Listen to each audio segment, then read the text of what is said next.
Kita akan membahas mengenai bahasa Indonesia bab 4 jeda untuk iklim tentang teks eksplanasi dan teks persuasi. Pengertian teks eksplanasi. Teks eksplanasi adalah teks yang berisi penjelasan mengenai suatu fenomena atau peristiwa, baik fenomena alam maupun fenomena sosial yang terjadi dalam kehidupan sehari-hari.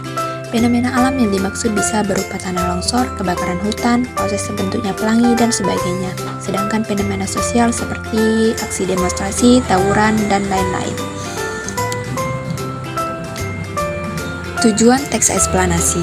Teks eksplanasi bertujuan memberikan pemahaman dan wawasan secara jelas kepada pembaca. Itulah mengapa di dalam teks eksplanasi harus memuat proses, sebab, dan akibat suatu kejadian.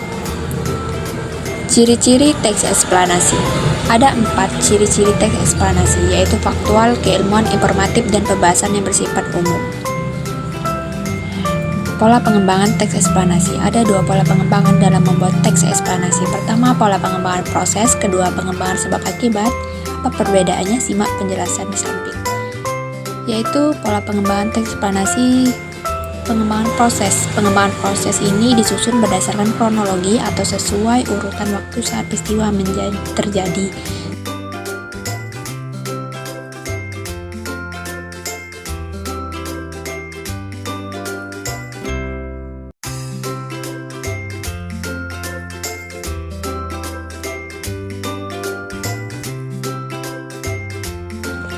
Selanjutnya yaitu pola pengembangan sebab akibat.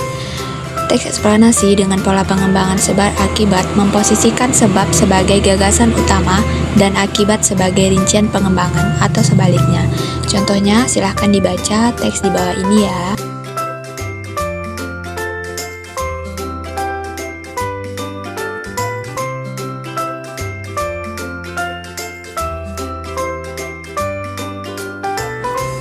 Kaidah kebahasaan teks eksplanasi. Kaidah kebahasaan adalah pedoman atau aturan kebahasaan untuk membuat suatu teks. Seperti teks lainnya, teks eksplanasi juga mengandung beberapa kaidah seperti konjungsi, pronomina, kata pasif, kata denotatif, dan yang terakhir adalah kata teknis. Kaidah kebahasaan konjungsi atau kata sambung ada 2, yaitu konjungsi kausalitas, yaitu kata sambung yang menghubungkan 2 klausa. Contohnya konjungsi kausalitas yaitu karena, sebab, oleh sebab itu, dan oleh karena itu. Misalnya pada kalimat hujan terjadi karena proses penguapan air laut.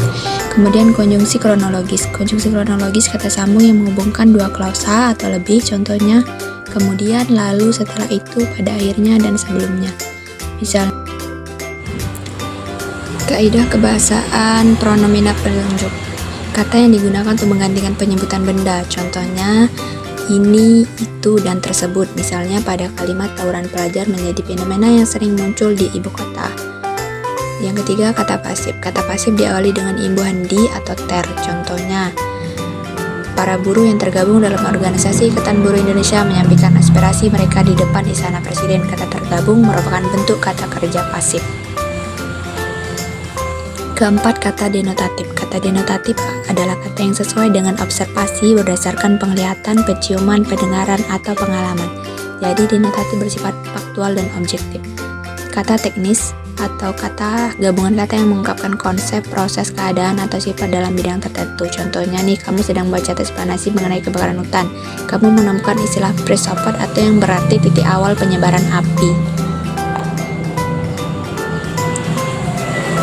Struktur teks eksplanasi. Setelah mengetahui ciri-ciri, pola pengembangan, dan kaidah kebahasaan teks eksplanasi, sekarang kita berlatih membuat teks eksplanasi sendiri. Teks eksplanasi terdiri dari 3 struktur, yaitu identifikasi fenomena, penggambaran rangkaian, kejadian, dan ulasan. Berikut ini contoh teks eksplanasi berdasarkan strukturnya. Sebelum bahas contoh, kita membahas mengenai pengertian strukturnya, yaitu identifikasi fenomena. Pada identifikasi fenomena, kita meletakkan paragraf pertama, yaitu berisi definisi tentang apa itu kebakaran hutan dan dampaknya. Kedua, penggambaran rangkaian kejadian berisi mengenai penyebab atau tahapan-tahapan bagaimana itu terjadi. Yang ketiga, ulasan, yaitu komentar atau penilaian penulis mengenai dampak fenomena yang dibahas. Berikut ini contohnya, yaitu tentang kebakaran. Identifikasi fenomena yaitu definisi dari kebakaran hutan. Kemudian penggambaran rangkaian kejadian yaitu penyebab mengapa kejadian itu terjadi. Yang ketiga, ulasan. Ulasan itu berisi mengenai komentar atau pendapat dari penulis tentang kejadian atau tentang teks eksplanasi tersebut. Selanjutnya yaitu kita membahas mengenai teks persuasi. Ada yang sudah tahu apa itu teks persuasi? Nah, pengertian teks persuasi itu sendiri. Teks persuasi adalah suatu teks yang memiliki tujuan untuk memberikan ajakan atau membujuk orang lain agar bisa melakukan suatu tindakan tertentu. Dengan kata lain, teks persuasi digunakan untuk menyampaikan maksud tertentu kepada para audiens agar bisa melaksanakan atau menerima apa yang menjadi gagasan dari para penulis teks tersebut.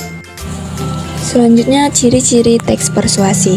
1. Adanya kata imperatif. 2. Adanya kata penghubung argumentatif. 3. Adanya kandungan data dan fakta. 4. Mampu meyakinkan para pembaca. 5. Bersifat ajakan.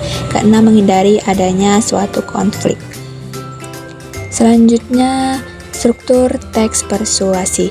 1. Pengenalan isu. 2. Pemaparan argumen. 3. Pernyataan ajakan. 4. Penegasan kembali. Kemudian jenis-jenis teks persuasi. 1. Teks persuasi pendidikan. 2. Teks persuasi advertensi atau iklan. 3. Teks persuasi politik. 4. Teks persuasi propaganda. Ini contoh teks persuasi berbentuk iklan ya. Semoga bermanfaat. Terima kasih.